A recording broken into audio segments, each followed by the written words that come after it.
Hi, welcome to Sense 101 Life Club. My name is drknjacob.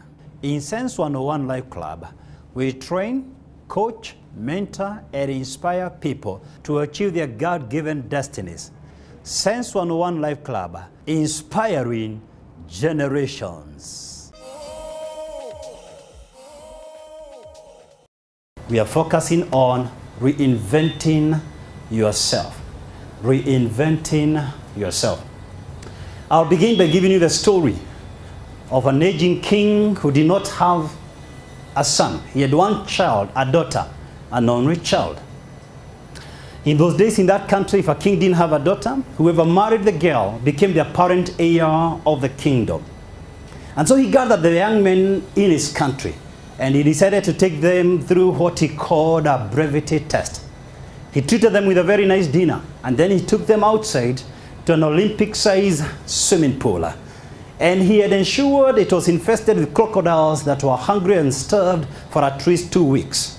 And he told them very clearly, whoever is going to swim across the swimming pool and come out alive, we are going to give him, number one, 10,000 acres of ranch full of cattle. Or number two, we are going to give him $1 million US in cash. Or number three, I'm going to give him my daughter for a hand of marriage. And no sooner had the words come out of the king than there was a huge splash in that swimming pool. And almost in a tenth of a second, there was a young man that was dripping across the extreme side of the swimming pool. A visibly moved king went to the young man and asked him, "Son, do you want $1 million in cash?" "No, sir." "All right, son. Would you want me to give you 10,000 acres of ranch full of cattle?" "No, sir." "All right, son, can I then assume then that you want my daughter for a hand of marriage?" And the young man said, "No, sir." "For heaven's sake, son, what do you want?" And the young boy said, "I want to know the name of the dude that pushed me into that swimming pool." Now, I am that dude tonight who wants to push you into that swimming pool. In ancient days, there used to be a lot of wars near the seashore. And near the seashore, the waters would get bloody because of the shed blood. Human blood, horse's blood. The waters were red. But deep in the blue sea, the waters were still clear. They were untampered. They were not contaminated. And this is the concept of blue ocean strategy. Operating where there are few players. Operating where there are no crowds. The convention is a lot of people operate at the lower levels, at the lower echelons of the pyramid of success. Deep into the blue sea, something happens. You are an honorary sailor. You see, the safest place for the ship is near the seashore. But the ship were not made to dock. They were made to lose sight of security, to lose sight and risk getting into the deep blue waters. And that's the concept of distinguishing yourself from the rest. You see, personal brand has nothing to do with your own perception about yourself. I think in the course of the year, I will be teaching about self-esteem. While self-esteem is how you look at yourself, personal brand is how others look at you. What and how they speak about you when you're not in the room. And you can't force people to like you. How do they perceive you? How do they look at you? How have you packaged yourself in the market? When you do not understand personal brand, you operate far below your own privileges. So I want to persuade you today 3 reasons why you need to develop your personal brand. Number one, it acts as a magnet, attracts people to you. Number two, it makes life fulfilling in the sense that there is no contrast between what you do and what you love, because what you love is what you do. And number three, it attracts resources. Then you stop pursuing success. Success pursues a brand. Now life no longer becomes experimental. Life becomes deliberate, because a strong brand attracts resources. People are willing to pay you. They peg some value to you. You know, March 30th, 1981, someone decided to shoot down President Ronald Reagan. It was just 69 days into his presidency, ripping off some ribs on the left underarm. I don't need to tell you, that's so close to the heart. ruptured some lungs. He bled profusely, was breathing laboriously. And then at that moment, he recognized something. The cameras were picking every single movement. The US had suffered that before. Woodrow Wilson had been shot almost 100 years back. Abraham Lincoln, 1865. JFK, 1965. They have had presidents who've been murdered. So he was conscious of that. But looking at the camera, he did something strange. He decided to stand up despite the writhing pains. And he waved to the audience so calmly before he was shoved into the limousine. He recognized that his identity was his bride. His identity was his office. The calmness of the nation depended on his personal calm. And he decided to do against odds before being rushed to hospital. Because your identity is your bride. I'm going to share with you some 7 key things about personal branding. And I will start with the very first one, personal identity. After that, I'll discuss with you about the brand value. The third thing I'll discuss with you tonight is about your brand proposition. Number 4, I'll touch about brand packaging. And number 5, about brand features, and I'll pick 3 of them. And number 6, we'll touch about the brand price. And finally, we are going to conclude with the brand legacy. So number 1, brand identity. Brand identity. Let me suggest this to you. If we were to just check the odds of your existence only for 10 generations of 25 years, that's about 25 to 50 years. And this is informed by the fact that on average human productivity is about 25 years.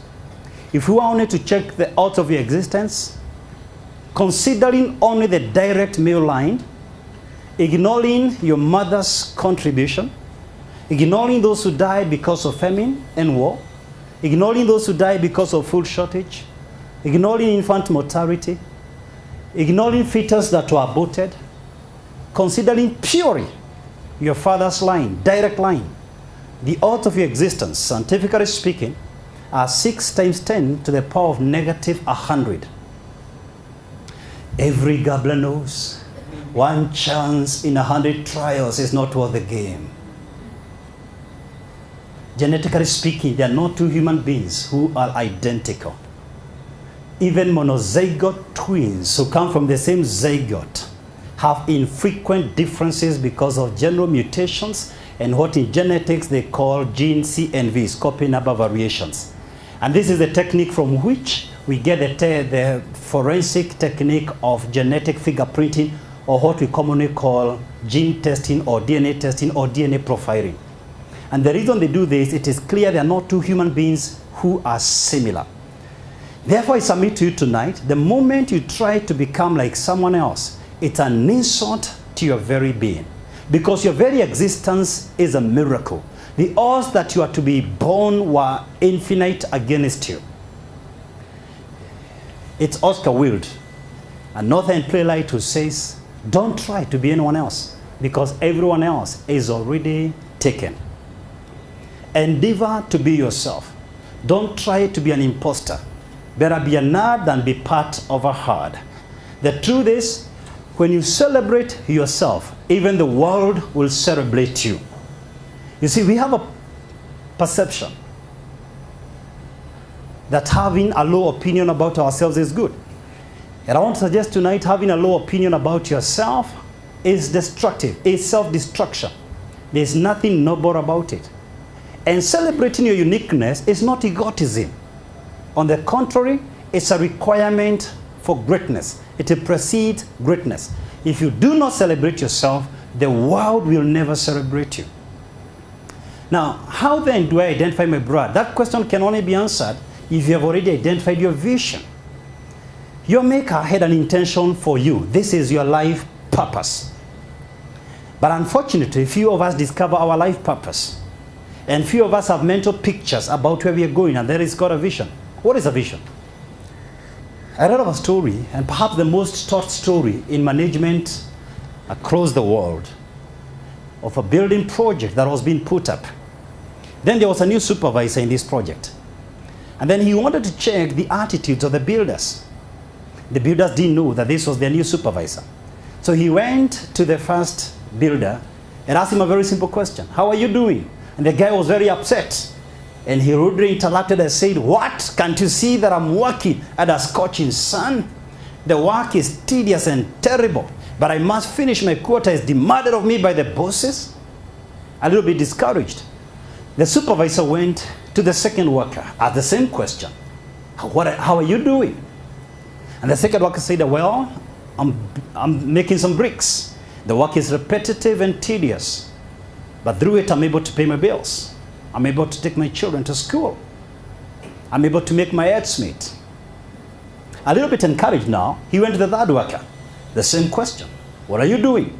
And the third worker, with a lot of enthusiasm and passion, said, hey, I'm building a cathedral. And that's the difference a vision brings. He had seen the architectural designs. He was very touched that he would be part of the story that is putting up a crystal cathedral in that town. He wanted his signature and his name ingrained on that monumental structure. The picture was painted in his mind. So when the vision is clear, it helps you to go through the tedious job every day. There is a difference between vision and purpose. Purpose is the original intent that our Maker had when he created you.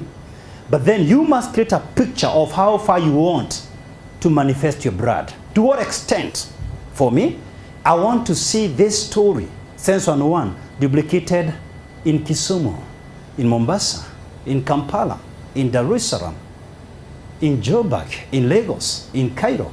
That's what I'm seeing. That's my vision. You see, until you understand your purpose, because your vision defines your purpose. And that purpose is revealed by your brand. Put it otherwise, your brand reveals your purpose. So the real question is not how should I identify my personal brand, but how do I identify my purpose in life that will be revealed by my brand. Three things. Number one, to identify your purpose in life, check your talents, your giftings, and your natural inclinations.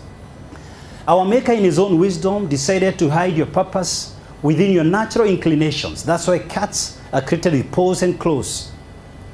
Don't go too far. It's hidden within you. Number two, you can discover your purpose in life by checking it out from your close friends, close associates, comrades, colleagues. Caution. As you talk with people, be absolutely convinced they're in your best interest. Don't try to confirm this, your purpose in life, from people unless you're 100% convinced they're in your best interest. How can I discover my purpose in life? Number three, my inner witness. Sometimes everyone can be wrong. And that's why you must go for a second opinion.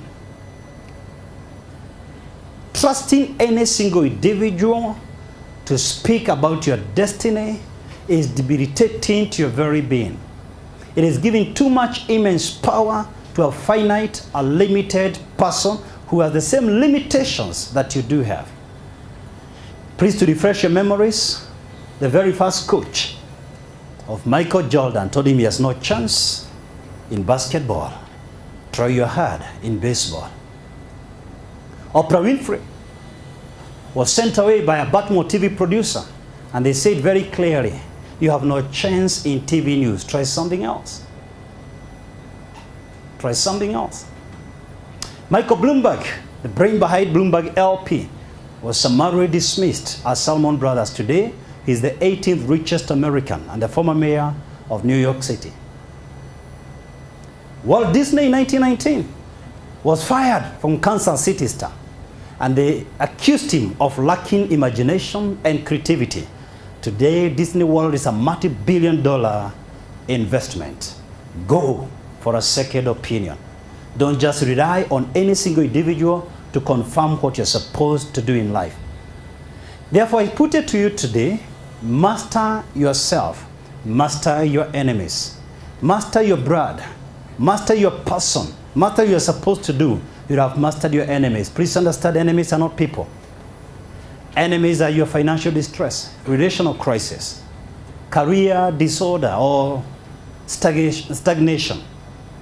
These are your enemies. Sometimes your light shines so brightly that it blinds us from seeing who you are. And I put to you today, I want to give you a challenge right now. If you do not give us your story, the market will create your brand story. If you do not tell people who you are, the bad news says they will decide for you who you are.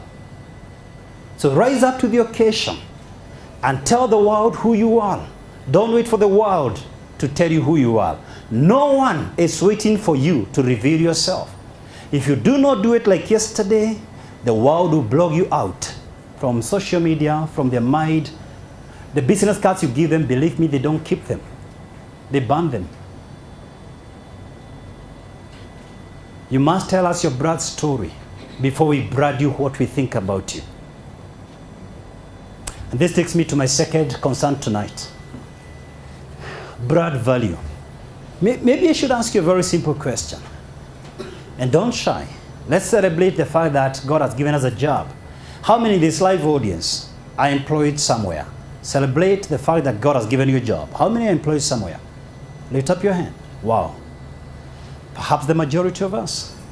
For those who are employed and those who will ever listen to this recording, I have a question for you. If today you tendered your resignation, how would your employer respond? Would it be a fux? Finally, she's gone. Do you recognize as you progress on your career ladder, as your brand continues to go up and up, in most cases, your employer knows someone who can do the same job you're doing at half the price and at twice the speed. And they will attempt to provoke you now and then for you to get out. The real question is, would they really summon you for a renegotiation? Or would they be excited that they will hire someone at half the price? And that has something to do with your value. You see, your job is like a commodity. Never brag about the title in your business card. It can always be replaced. Your value is not what is written on your business card, not even the position in that office. Your value is independent of positions. Positions are commodities, and commodities are for sale. They are for sale. They have a price. Commodities trade in the market based on a price. Your brand, however, is only available from you. It cannot be gotten from any of your peers. You see, someone brought me some water here. This is Kelligate. Is this the only brand in Nairobi? What else do we have? We have Dasani, Aquamist, Quencher, Executive, and the list goes on. The same water, correct? Same water, same water. What is this that distinguishes you from your peers? Because we are teaching the universities, we are producing graduates, we are producing engineers every day, architects, horticulturists, food technologists, marketers, salespeople. What is this that makes you stand out from the crowd? What is this that makes you to be visible from a distance? What is this that is making people to want to pay you an extra coin? See, I was going through some Forbes 2015 ranking for last year, and I came across very interesting statistics in different categories. Let me pull out 3 categories for you. The first category I was checking had to do with sports, and I found out that the American boxer Floyd Mayweather, in endorsements alone, he's been given 15 million US dollars. 15 million US dollars. That's approximately 150 million Kenya shilling. That's not for a fight. Those are endorsements. Not for a single boxing fight. Track star, Jamaican track star, Usain Bolt, 21 million. Argentinian footballer, Lionel Messi, 22 million. Spanish footballer, Cristiano Ronaldo, 27 million. Pro golfer, LeBron James, 44 million. Legendary golfer, Tiger Woods, 50 million. And top on the list last year was Roger Federer, the tennis star from Switzerland, 58